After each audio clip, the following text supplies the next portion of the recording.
Suivez-nous sur nos chaînes, tous les lundis soirs à partir de 20h, l'émission Prédication du dimanche, une émission dédiée aux églises évangéliques. Que quelqu'un nous lise Éphésiens 5, verset 15. 17. Prenez donc garde de vous conduire avec circonspection. Prenez donc garde de vous conduire de façon malhonnête.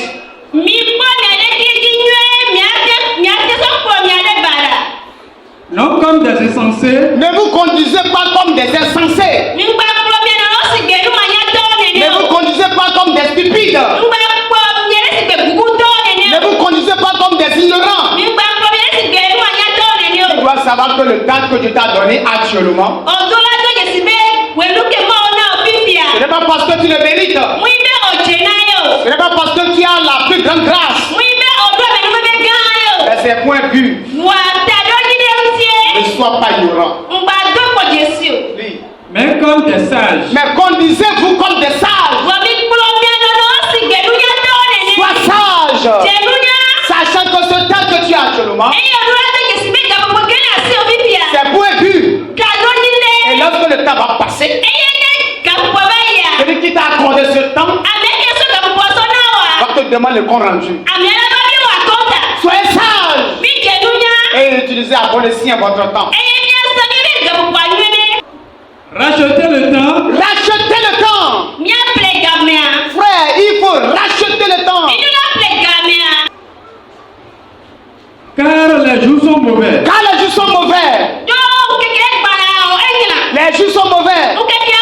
Dans ce pays-ci, je prenais 10 francs pour aller à l'école. 10 francs pour aller à l'école. Et on mangeait dedans, on boit. 10 francs. Et tu manges à l'école. Aujourd'hui, maintenant. Aujourd'hui, à l'heure où nous sommes. Au 21e siècle. À quel enfant tu vas remettre 10 francs? Même 100 francs ne vaut rien. Dans la tête d'un enfant qui est encore la maternelle. Prends 10 francs. Rentre dans un petit marché. Tu vas te rendre compte que ça ne suffit pas. Et les vêtements qui sont devant nous, on va utiliser quelle monnaie? Réfléchis un peu. Et ajoute 10 ans à ton âge actuel. Et voilà où tu serais. Et demande-toi quand serais-tu de ton équilibre. Et tu dois être sage et racheter le temps. Après le temps du repos ou de la détente, il y a ce qu'on appelle le temps aveugle. Le temps aveugle. Et beaucoup vivent dans ce temps aveugle. Pendant ce temps, on ne fait rien. On n'a aucun plan. On n'a aucun projet. Celui-ci t'appelle, accompagne-moi, tu le suis. Viens me faire ce travail, tu vas. Tu finis, on te dit merci beaucoup. Hein. Et tu dis oui, tonton, ça ne fait rien. Et tu t'en vas. Et demain, tu constates que le travail que tu l'avais fait hier, ça lui a sorti 100 sacs de 100 kilos de riz.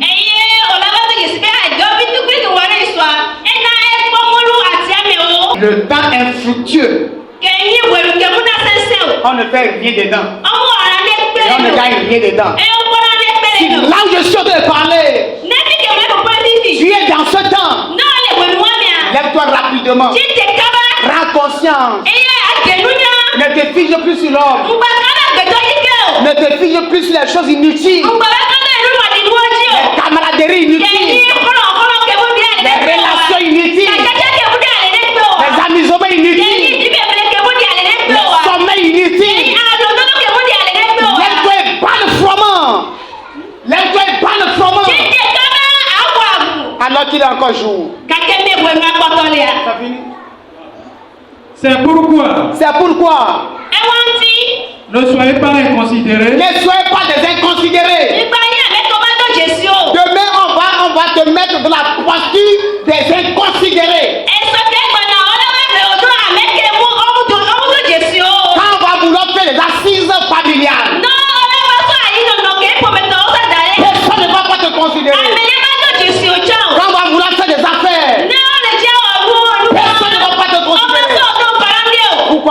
n'as rien. Tu n'as pas de l'argent. Tu n'as aucune propriété. Tu n'as pas de valeur. Quand bien même tu es les grands frères. Quand bien même tu es la grande soeur. Parce que tu n'as pas de valeur. Puisque tu n'as pas de l'argent. L'argent ne t'a pas valorisé. Et donc tu deviens considéré.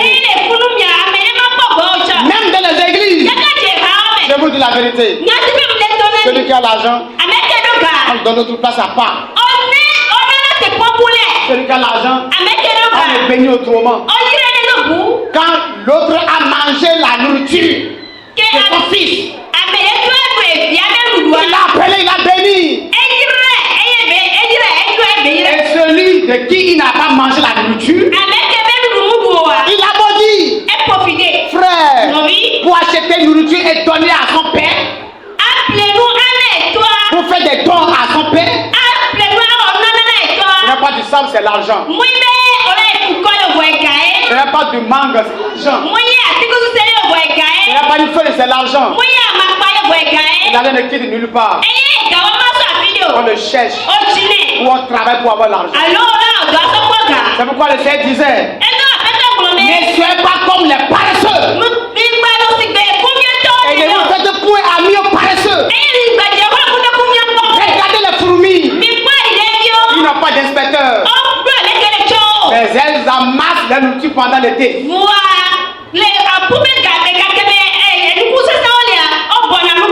Et pendant l'hiver, elles mangent. C'est-à-dire que les fourmis ont 2 temps. Le temps de brouillage et le temps de la détente. Toi qui m'écoutes à l'heure où je parle, dans quel type de temps te trouves-tu? Et que fais-tu avec la gestion de ton temps? On dit: j'ai mon père, il est là. J'ai ma mère, elle est là. J'ai mes parents, ils sont là. J'ai des relations. Je peux appeler. Oui, celui que tu es en train d'attendre, lui aussi il a des besoins. Que fera-t-il? Va-t-il laisser ses besoins pour s'occuper de toi, tes besoins? À moins que le Saint-Esprit l'oblige à le faire. Ce que tu sais faire, c'est ça qui te fera. Amen.